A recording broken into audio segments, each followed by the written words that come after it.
the chance he almost missed. Ethan stared at the glowing laptop screen, his fingers frozen above the keyboard. The application form for the National Photography Contest was due in 3 hours. He had organized his portfolio, rewritten his bio a dozen times and prepared every detail, except for one thing: the courage to submit it. What if I'm not talented enough? What if they reject my work? What if I fail? The questions echoed in his mind like a relentless drum. Ethan had spent years taking photos for local events and small businesses while dreaming of showcasing his art to the world. But every time an opportunity appeared, he stepped back, paralyzed by the fear of failure. Failure felt heavy, embarrassing, final. He closed the laptop with a sigh. Maybe next year, he muttered. At that moment, his phone buzzed.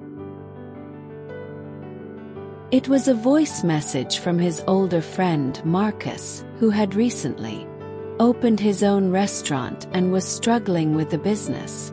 Curious, Ethan pressed play. "Ethan," Marcus said, his voice calm but firm, "I messed up a presentation to investors today. Completely messed it up.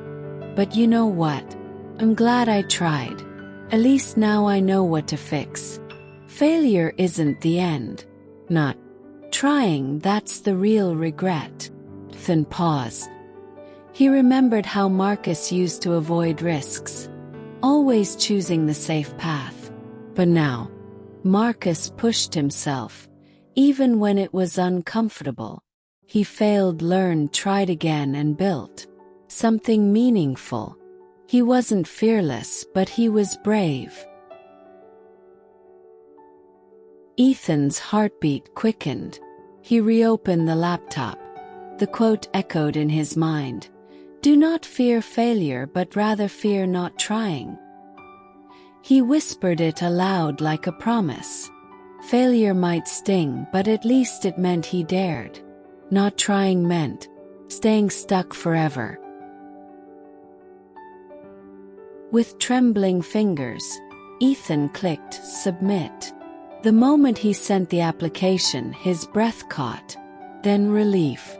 It didn't matter what happened next. He had already crossed the invisible line that held him back for years. Weeks passed.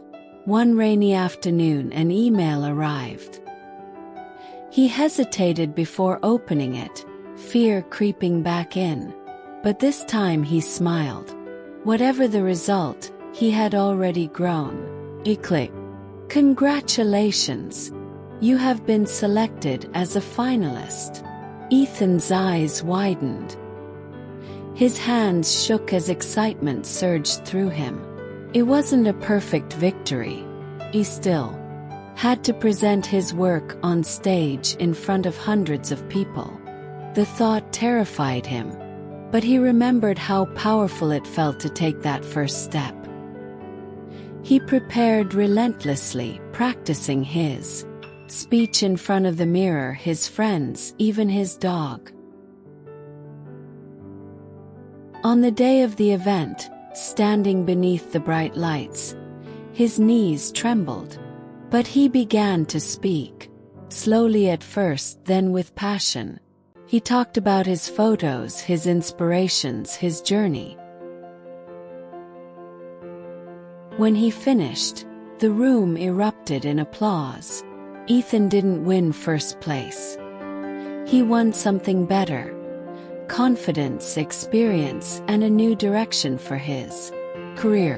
Several companies approached him with offers to collaborate. One invited him to join their creative. As he walked out of the auditorium, the evening air cool against his skin, he smiled. Trying didn't guarantee success, but it opened doors he never knew existed.